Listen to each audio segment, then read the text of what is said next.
Hello दोस्तों, एक बार फिर से स्वागत है आपका मेरे यूट्यूब चैनल आरएस नोट्स पर। और आशा करता हूं दोस्तों आप सब स्वस्थ होंगे, मस्त होंगे। दोस्तों आपका रीट का एग्जाम होने जा रहा है, तो उसके लिए हम आपके लिए पर्यावरण अध्ययन विषय का एक अत्यंत महत्वपूर्ण टॉपिक लेके आए हैं दोस्तों। ये टॉपिक है दोस्तों संकल्पना और सिद्धांत। जो पर्यावरण अध्ययन में संकल्पना दी गई है और सिद्धांत दिए गए हैं, उनके दो है दोस्तों मोस्ट इंपॉर्टेंट क्वेश्चन जो आपको इस वीडियो में करवाए जाएंगे।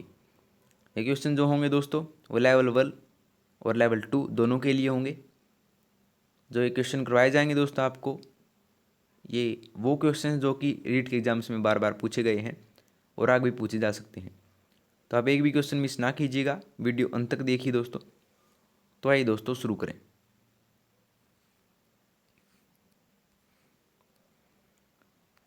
पहला है, पर्यावरण के संबंध में सही कथन को चुनिए। पर्यावरण के संबंध में सही कथन कौन सा है? इनमें से चार ऑप्शन दे रखे हैं दोस्तों आपको। तो पहला यह हमें चारों ओर से घेरने वाला वातावरण है। पर्यावरण की परिभाषा दे रखी, पहला ही दोस्तों बिल्कुल ठीक है। प्रकृति की समस्त जैविक एवं अजैविक क्रियाएं पर्यावरण का अंग हैं, ये बिल्कुल ठीक है दोस्तों। और पर्यावरण में स्थल मंडल, जीव मंडल, वायुमंडल व जल मंडल शामिल है, ये भी बात बिल्कुल सही है दोस्तों। तो तीनों ही कथन जो हैं वो सत्य हैं दोस्तों, सही हैं। तो उपरोक्त सभी यानी कि फोर्थ ऑप्शन इसका जवाब होगा दोस्तों। ठीक है, अगला देखिए। अगला, पर्यावरण में मनुष्य द्वारा लाए गए परिवर्तनों को सम्मिलित रूप से क्या कहते हैं? पर्यावरण में मनुष्य द्वारा लाए गए परिवर्तनों को सम्मिलित रूप से क्या कहते हैं? ऑप्शंस दोस्तों, प्राकृतिक पर्यावरण, सामाजिक पर्यावरण, स्थूल पर्यावरण या उपरोक्त कोई नहीं।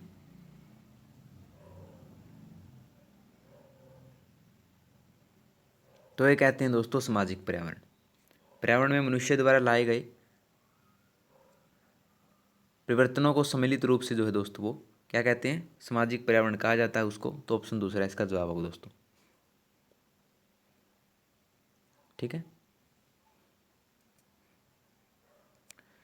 हर क्वेश्चन महत्वपूर्ण दोस्तों, वीडियो के साथ अंत तक जुड़े रहिएगा, क्योंकि जो क्वेश्चन है बार बार पूछे गए हैं रीट के एग्जाम्स में। अगला देखिए, पर्यावरण अध्ययन के संबंध में सही कथन कौन सा है? पर्यावरण अध्ययन के संबंध में सही कथन चुनना है। तो पहला, यह हमें पर्यावरण के संरक्षण, संवर्धन एवं सुधार की समझ देता है, बिल्कुल ठीक बात है दोस्तों, ये समझ देता है हमें। दूसरा, यह मनुष्य एवं प्रकृति के बीच संबंधों की व्याख्या करता है, ये भी बात बिल्कुल ठीक है दोस्तों। तीसरा है, पर्यावरण अध्ययन एक भूशास्त्रीय दृष्टिकोण है, ये भी बात बिल्कुल सही है दोस्तों। तो तीनों ही कथन सही है। तो उपरोक्त सभी फोर्थ ऑप्शन इसका जवाब होगा दोस्तों। ठीक है,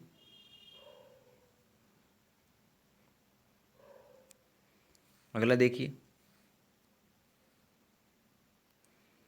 अगला है, पर्यावरण वह सब कुछ है जो किसी व्यक्ति के चारों ओर से घेरे हुए हैं, वह उस पर सीधा प्रभाव डालता है। पर्यावरण की यह परिभाषा किसने दी? दोस्तों पहले बता दूं, मोस्ट इंपोर्टेंट क्वेश्चन है आपका। पर्यावरण वह सब कुछ है जो किसी व्यक्ति को चारों ओर से घेरे हुए है, वह उस पर सीधा प्रभाव डालता है। यह कथन किसका है? यह परिभाषा किसने दी पर्यावरण अध्ययन की? तो ये दी थी दोस्तों निम्बर्ट की। निम्बर्ट ने परिभाषा दी थी। तो ऑप्शन तीसरा इसका जवाब होगा दोस्तों।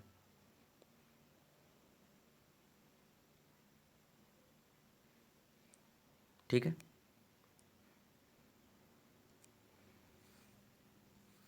अगला देखिए। पर्यावरण अध्ययन विषय के अंतर्गत शिक्षक मानव जीवन के भावमूलक पक्ष के तहत छात्रों की जिन वृत्तियों को उन्नत करने का प्रयास करता है, वे कौन सी हैं? पर्यावरण अध्ययन विषय के अंतर्गत शिक्षक मानव जीवन के भावमूलक पक्ष के तहत छात्रों की जिन वृत्तियों को उन्नत करने का प्रयास करता है, वे वृत्तियां कौन सी हैं? तो ये हैं दोस्तों अभिरुचि, अभिवृत्ति संबंधी चेष्टाएं। क्या हम अभिवृत्ति, अभिरुचि संबंधी चेष्टाएं वो हैं दोस्तों। इसमें जो है पर्यावरण अध्ययन विषय के अंतर्गत शिक्षक मानव जीवन के भावमूलक पक्ष के तहत छात्रों की उन्नत करने का प्रयास करता है। ऑप्शन पहला इसका जवाब होगा दोस्तों।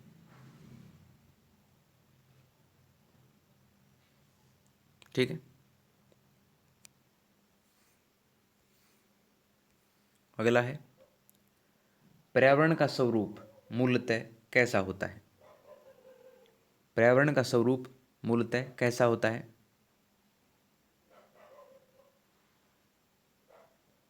तो पर्यावरण का स्वरूप मूलतः होता है दोस्तों, ये होता है उपरोक्त एक एवं दो दोनों, यानी कि जैविक और अजैविक दोनों प्रकार का जो है पर्यावरण का स्वरूप होता है दोस्तों।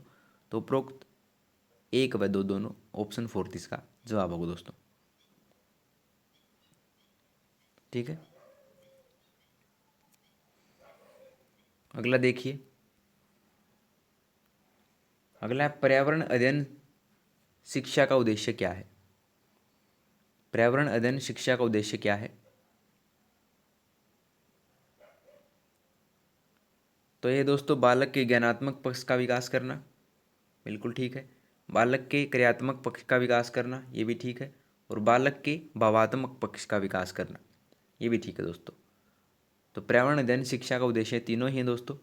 तो प्रोक्त सभी, यानी कि फोर्थ ऑप्शन इसका एग्जैक्ट जवाब होगा दोस्तों।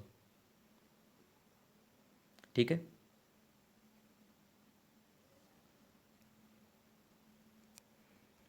देखते हैं अगला। अगला पर्यावरण अध्ययन की शिक्षा प्रारंभ की जानी चाहिए। पर्यावरण अध्ययन की शिक्षा जो है कब से प्रारंभ की जानी चाहिए। क्या वो प्राथमिक स्तर से, उच्च प्राथमिक स्तर से, सेकेंडरी स्तर से या सीनियर सेकेंडरी स्तर से। तो जो पर्यावरण अध्ययन की शिक्षा है दोस्तों वो प्रारंभ की जानी चाहिए प्राथमिक स्तर से। ठीक है। तो ऑप्शन पहला इसका जवाब होगा दोस्तों। ठीक है। अगला देखते हैं। अगला, देश में जैविक विविधता या बायोडाइवर्सिटी के संरक्षण के प्रयास किए जा रहे हैं, किसके द्वारा। देश में जैविक विविधता के संरक्षण के प्रयास किसके द्वारा किए जा रहे हैं दोस्तों।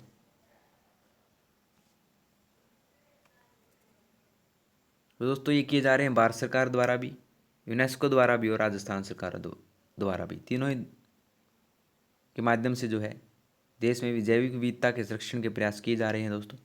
तो उपरोक्त सभी द्वारा, ऑप्शन फोर्थ ऑप्शन इसका जवाब होगा दोस्तों। ठीक है।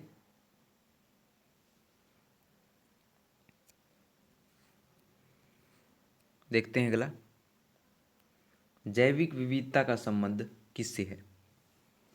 जैविक विविधता का संबंध किससे है दोस्तों। तो जैविक विविधता का संबंध जो है दोस्तों वायुमंडल से भी है, जलमंडल से भी है और भूमंडल से भी है।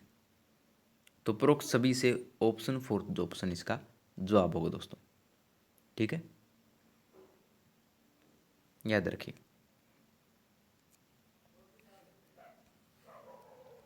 अगला देखिए, पर्यावरण शिक्षा का उद्देश्य क्या होता है। पर्यावरण शिक्षा का उद्देश्य क्या होता है। तो दोस्तों पर्यावरण शिक्षा का उद्देश्य पर्यावरण का संरक्षण भी होता है, पर्यावरण के संबंध में बालकों को में बोध विकसित करना, यानी बालकों को ये पता लगवाना कि पर्यावरण क्या है, ये भी है, और पर्यावरण का विकास करना भी जो है पर्यावरण शिक्षा का उद्देश्य होता है। तीनों ही कथन दोस्तों ठीक हैं। तो उपरोक्त सभी, यानी कि फोर्थ ऑप्शन इसका एग्जैक्ट जवाब है दोस्तों। ठीक है। अगला देखिए, अगला पर्यावरण अध्ययन की शिक्षा का आशय क्या है। पर्यावरण अध्ययन की शिक्षा का आशय क्या है। तो पर्यावरण अध्ययन की शिक्षा का आशय है दोस्तों पर्यावरण के संबंध में सही जानकारी एवं कौशलों का विकास करना ही पर्यावरण अध्ययन की शिक्षा का आशय है। तो ऑप्शन पहला इसका एग्जैक्ट जवाब है दोस्तों। ठीक है।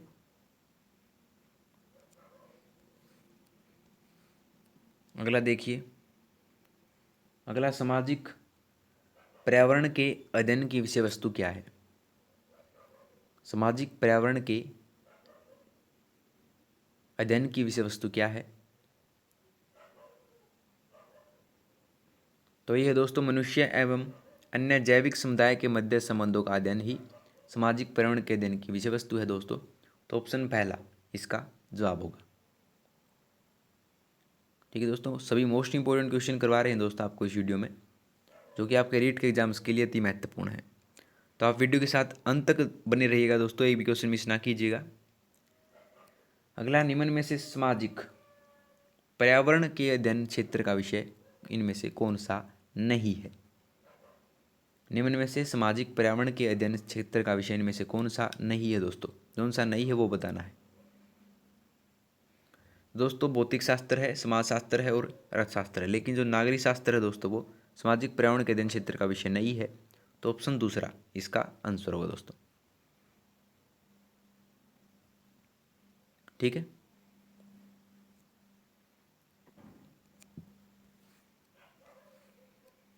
अगला है, पर्यावरण बालक को प्रेरित करता है। पर्यावरण बालक को जो है किस लिए प्रेरित करता है?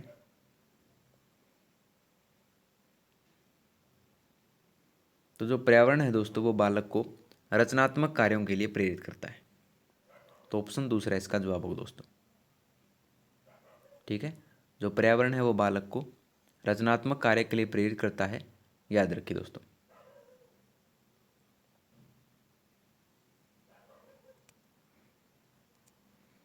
अगला है, अगला भौतिक व जैविक पर्यावरण का निकटता का संबंध जिस विषय से है वह कौन सा है? भौतिक व जैविक पर्यावरण का निकटता का संबंध है जिस विषय से है वह कौन सा विषय है? तो ये दोस्तों भौतिक व जैविक पर्यावरण तथा कृषि कार्य। ठीक है, तो ऑप्शन पहला इसका जवाब होगा दोस्तों। ठीक है दोस्तों, अगला देखते हैं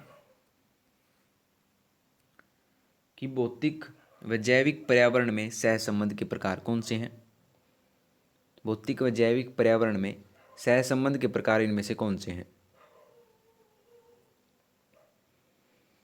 दोस्तों ये ऐकिक सहसंबंध भी है, पारस्परिक सहसंबंध भी है, गुणांक सहसंबंध भी है, तीनों ही है दोस्तों। तो उपरोक्त सभी यानी कि फोर्थ ऑप्शन इसका एग्जैक्ट जवाब होगा दोस्तों।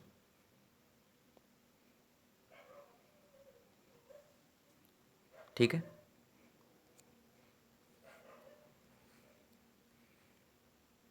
अगला, प्राथमिक स्तर पर भौतिक व जैविक पर्यावरण शिक्षण का महत्व क्या है? प्राथमिक स्तर पर भौतिक व जैविक पर्यावरण शिक्षण का महत्व क्या है? तो दोस्तों ये है उपेक्षित व्यवहारगत परिवर्तन करना, वैज्ञानिक उपलब्धियों का ज्ञान कराना, अवलोकन करने की क्षमता का विकास करना। ये तीनों ही कथन जो हैं दोस्तों वो प्राथमिक स्तर पर भौतिक व जैविक पर्यावरण शिक्षण का महत्व सिद्ध करते हैं। तो उपरोक्त सभी यानी कि फोर्थ ऑप्शन इसका जवाब होगा दोस्तों।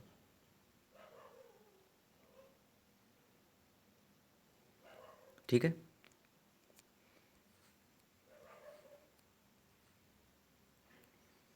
अगला, पर्यावरण को आधार बनाकर भौतिक व जैविक पर्यावरण शिक्षण करना चाहिए क्योंकि वह पर्यावरण को आधार बनाकर जो है भौतिक व जैविक पर्यावरण शिक्षण करना चाहिए क्योंकि वह बालक के लिए समझना सरल होता है।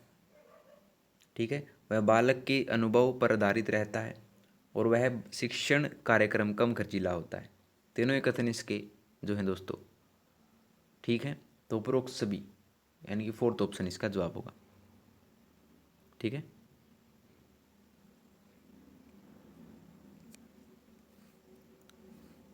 अगला देखते हैं, अगला, बालक के सर्वांगीण विकास के लिए भौतिक विज्ञान एवं जैविक पर्यावरण विषयों का अन्य विषयों से सहसंबंध होना चाहिए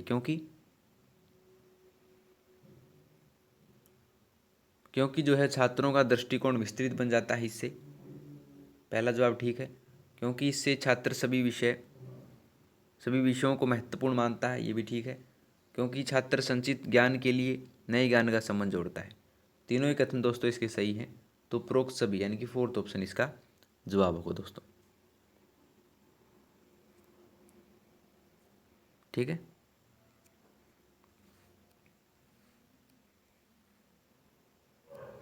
अगला भौतिक व जैविक। पर्यावरण शिक्षण की जानकारी एक शिक्षक को सहायता करती है। भौतिक व जैविक पर्यावरण शिक्षण की जो जानकारी है वो एक शिक्षक को सहायता करती है। किसमें?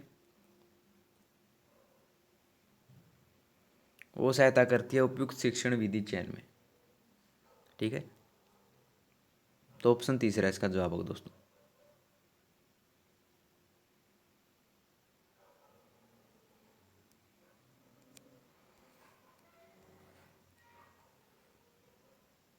अगला, पर्यावरण अध्ययन की विषय वस्तु क्या है?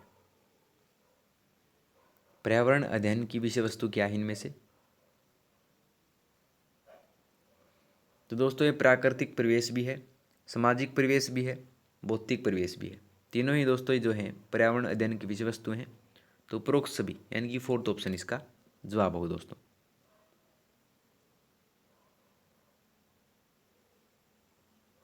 ठीक है,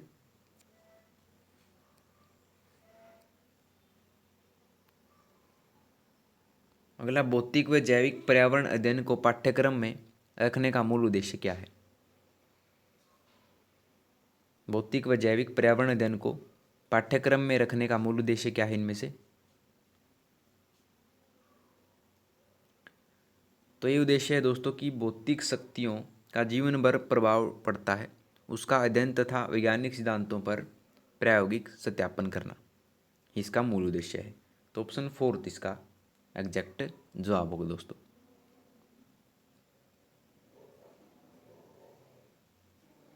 ठीक है,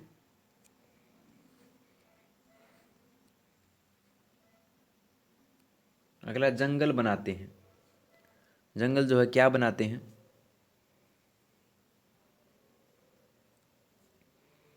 तो जंगल जो है दोस्तों वो जैविक पर्यावरण बनाते हैं।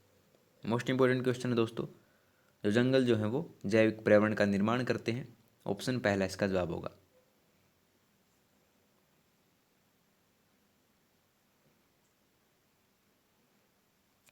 ठीक है,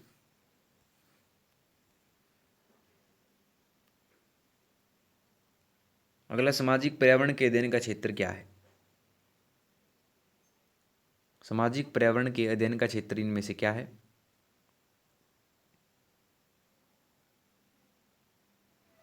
तो यह दोस्तों मानव के प्राकृतिक एवं सामाजिक वातावरण के अंतर संबंधों का अध्ययन ही सामाजिक पर्यावरण के अध्ययन का क्षेत्र है दोस्तों। तो ऑप्शन फोर्थ इसका जवाब होगा।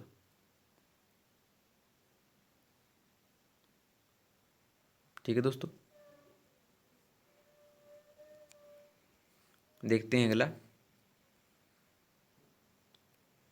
अगला, सामाजिक पर्यावरण अध्ययन विषय के अध्यापन का मुख्य लक्ष्य क्या है? सामाजिक पर्यावरण अध्ययन विषय के अध्यापन का मुख्य लक्ष्य इनमें से क्या है?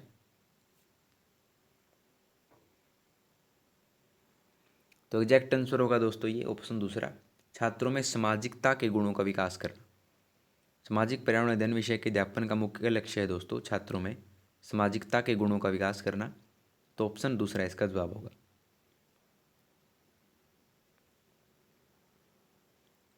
ठीक है दोस्तों,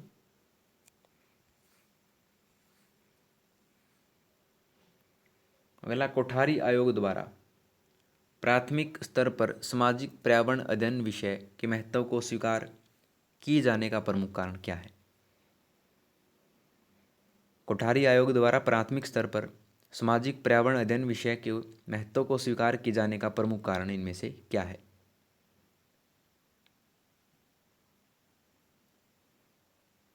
तो ये है दोस्तों ऑप्शन फोर्थ, छात्रों में समाज के प्रति कर्तव्य भावना विकसित करना ही जो है इसका प्रमुख कारण है। तो ऑप्शन फोर्थ इसका जवाब होगा दोस्तों।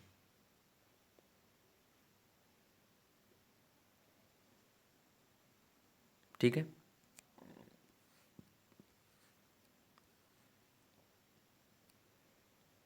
अगला, सामाजिक पर्यावरण अध्ययन शिक्षण का समग्र दृष्टि से प्रमुख उद्देश्य क्या है?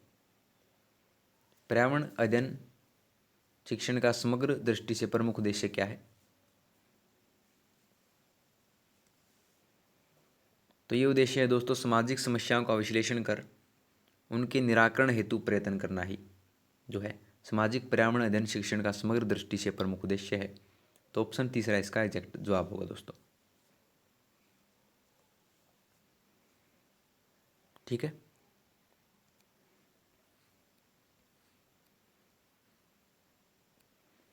अगला है सामाजिक पर्यावरण अध्ययन शिक्षण में जो बात मुख्य रूप से सिखाई जाती है वह कौन सी है। सामाजिक पर्यावरण अध्ययन शिक्षण में जो बात मुख्य रूप से सिखाई जाती है वह कौन सी है।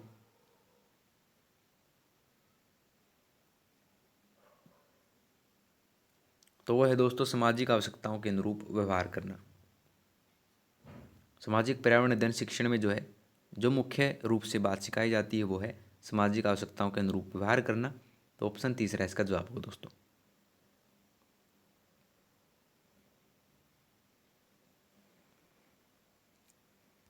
देखते हैं अगला।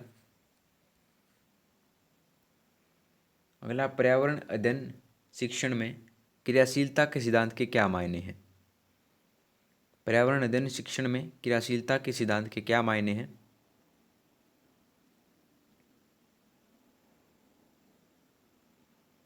तो ये दोस्तों बालक स्वभावतः क्रियाशील होते हैं, अतः उन्हें करके सीखने का अवसर देना चाहिए। ऑप्शन पहला इसका जवाब होगा दोस्तों।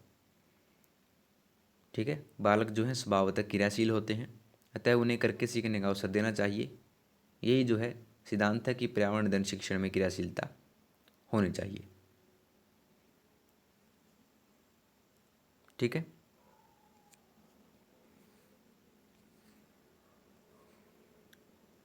अगला क्रमशः अधिगम पर बल देने वाला सिद्धांत कौन सा है।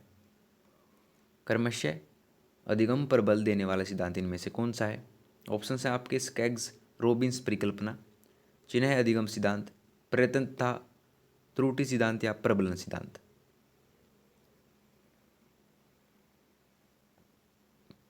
तो यह दोस्तों प्रयत्न तथा त्रुटि सिद्धांत जो है क्रमशः अधिगम पर बल देने वाला सिद्धांत है। ठीक है दोस्तों।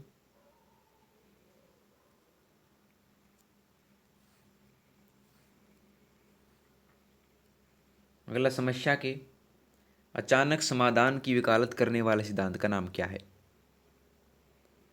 समस्या के अचानक समाधान की वकालत करने वाले सिद्धांत का नाम क्या है इनमें से। ऑप्शन है सानिध्य सिद्धांत, अनुबंधन सिद्धांत, सक्रियात्मक अधिगम या सूद सिद्धांत। तो समस्या के अचानक समाधान की वकालत करने वाले सिद्धांत का नाम है दोस्तों ये है सूद सिद्धांत। ऑप्शन फोर्थ इसका जवाब होगा दोस्तों।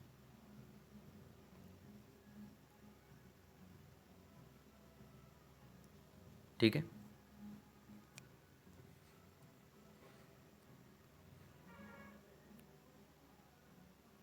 अगला थोर्नडाइक ने अधिगम के 3 प्रमुख नियम बताए हैं। निम्न में से कौन सा नियम इन प्रमुख नियमों में सम्मिलित नहीं है। थोर्नडाइक ने जो है अधिगम के 3 प्रमुख नियम बताए हैं, निम्न में से कौन सा नियम इन प्रमुख नियमों में से सम्मिलित नहीं है। दोस्तों ये नहीं है आत्मीकरण का नियम, अभ्यास का नियम है, प्रभाव का नियम भी है और तत्परता का नियम भी है, लेकिन जो आत्मीकरण का नियम है दोस्तों ये सम्मिलित नहीं है। तो ऑप्शन दूसरा इसका जवाब होगा दोस्तों। ठीक है।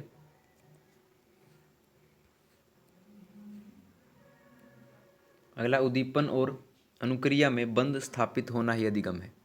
वह कथन किस अधिगम सिद्धांत पर आधारित है। उद्दीपन और अनुक्रिया में बंध स्थापित होना ही अधिगम है, वह कथन जो है किस अधिगम सिद्धांत पर आधारित है। तो यह आधारित है दोस्तों प्रयास एवं त्रुटि के सिद्धांत पर। ऑप्शन पहला इसका जवाब होगा दोस्तों। ठीक है।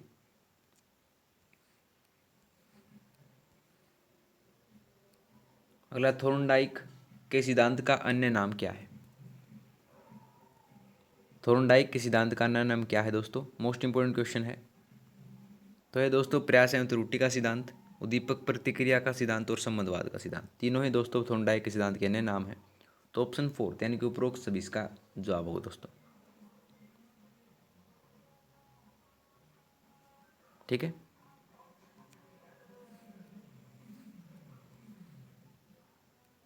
अगला अंतर्दृष्टि सिद्धांत के प्रतिपादक कौन है? मोस्ट इंपोर्टेंट क्वेश्चन दोस्तों। अंतर्दृष्टि सिद्धांत के प्रतिपादक इनमें से कौन है? ऑप्शंस हैं कोहलर, थॉर्नडाइक, स्किनर या पावलोव।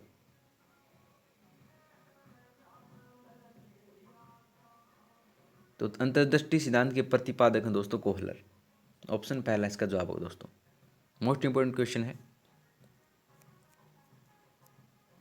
ठीक है।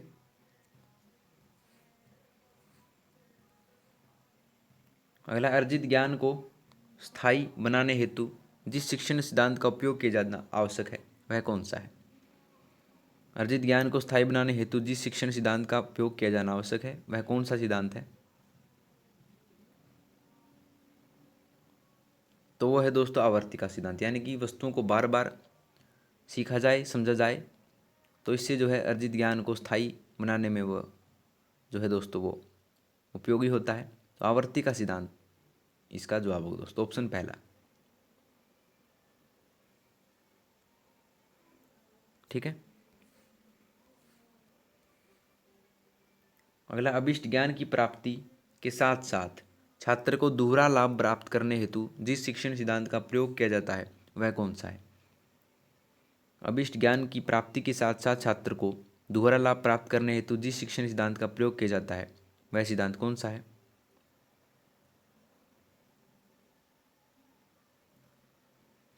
तो वह है दोस्तों अन्य पठनीय विषयों के साथ सहसंबंध का सिद्धांत, ठीक है। तो ऑप्शन तीसरा इसका जवाब होगा दोस्तों।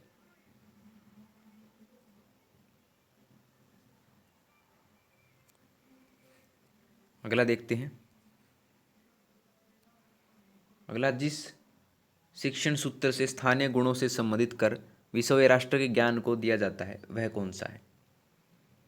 जिस शिक्षण सूत्र से स्थानीय गुणों से संबंधित कर विश्व या राष्ट्र के ज्ञान को दिया जाता है वह कौन सा है? तो मोस्ट इंपोर्टेंट क्वेश्चन है दोस्तों, ये है अज्ञात से ज्ञात की ओर। ज्ञात से अज्ञात की ओर जो है ये सिद्धांत है। तो ऑप्शन फोर्थ इसका जवाब होगा दोस्तों, ठीक है। अगला शिक्षा और जीवन दोनों का अटूट संबंध है, इन्हें पृथक नहीं किया जा सकता, यह जिस सिद्धांत के अंतर्गत है आता है वह कौन सा है?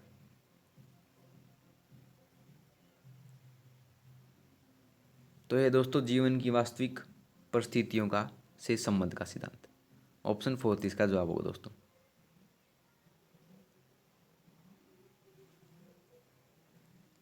ठीक है।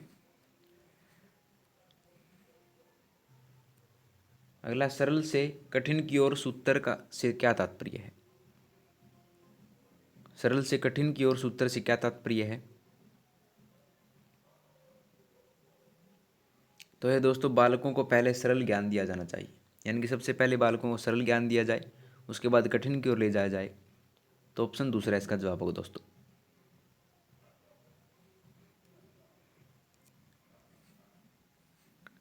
तो लीजिए दोस्तों, आपकी वीडियो होती है अपन कंप्लीट।